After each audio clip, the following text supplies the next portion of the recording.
Hello and welcome back to Physical Science Online Notes.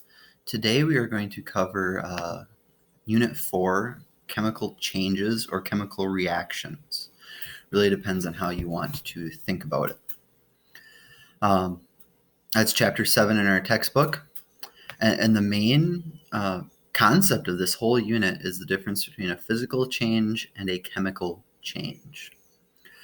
Basically, I'm just paraphrasing here, is a physical change is any change where the substance stays the same.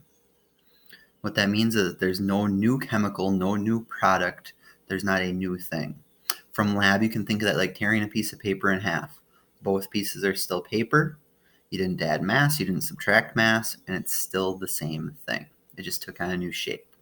Or like Play-Doh, pushing it into a new shape, spreading it out, stuff like that. Changing phases is the most confusing example of this because it seems to be a new thing, but it's not. It's just at a different temperature. Whereas a chemical change is when you get a new product. You have a new substance, a new energy, or a new thing present as a result of that change. Common physical changes include phase changes, like I still said, dissolving, which is just spreading out in a liquid, mixing, so you mix them together, but they don't actually chemically combine, and then separating. The key to mixing and separating is that you can separate them based on their different properties. So each one remains the same substance, and you didn't actually need to form a new substance. A chemical reaction taking place. Some common evidence is color change, energy change, gas produced, which is my favorite word, effervescence. A solid can be formed, which is our vocab term precipitate, or you can have a new smell or taste. Color change has an asterisk by it up there because you can get fooled by color changes sometimes. Think of it like a white marker on the whiteboard. The whiteboard appears to have changed color, but what really happened is that the marker is rubbed across the surface of it. So there's no chemical reaction even though there's a color change. Energy change has some asterisks by it because there's several different versions of energy change that we can look for. We'll see those on the next slide. Common forms of energy that energy can take, these are not an exhaustive list, but these are ones that you should look for. Light, heat, sound, and electricity production. So light and heat, you can think of fire. Sound, you can think of like an explosion. And electricity, you can think of our electrical grid. We use chemical reactions to produce electricity all the time. Battery is a great example of that as well. When we have a chemical reaction, the reactants are to the left of the arrow, the products are to the right, even if we have one of those cool double arrows like you saw in the textbook reading.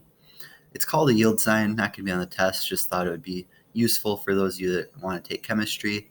Yes, I know my H2O kind of got cut off there, but you get the idea that that's what a chemical equation looks like.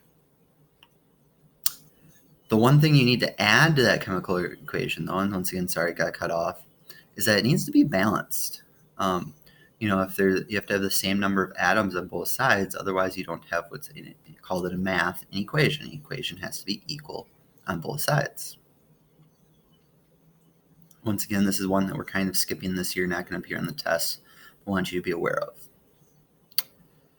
of. Collision theory, just like we had kinetic molecular theory during the phase changes, now we have collision theory. And basically, it means that two atoms need to collide in order to chemically react.